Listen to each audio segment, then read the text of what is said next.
கல்லணையில் திறந்துவிடப்பட்ட காவிரி நீர் கடைமடை மாவட்டமான மயிலாடுதுறைக்கு வந்ததை அடுத்து சிறப்பு பூஜைகள் செய்து மலர் தூவி வரவேற்றனர்.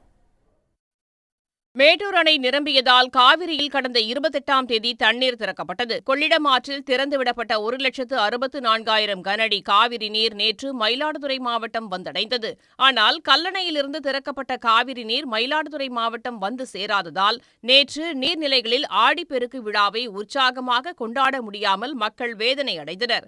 இந்நிலையில் கல்லணையில் திறக்கப்பட்ட காவிரி நீர் நேற்றிரவு 8:10 மணியளவில் மயிலாடுதுறை மாவட்டம் வந்தடைந்தது.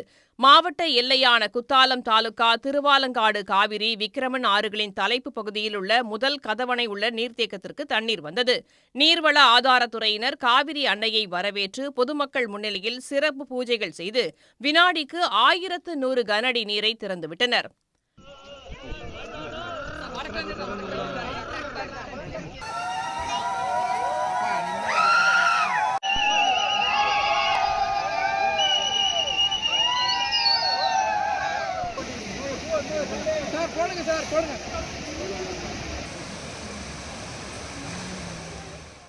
கொள்ளிடம் ஆற்றில் திறந்து விடப்பட்டுள்ள உபரி நீர் சீர்காழி அருகே நாதல்படுகை கிராமத்தில் குடியிருப்பு பகுதிகளை சூழ்ந்துள்ளதை அடுத்து அமைச்சர் மெய்யநாதன் நேரில் ஆய்வு செய்து பொதுமக்களிடம் குறைகளை கேட்டறிந்தார்.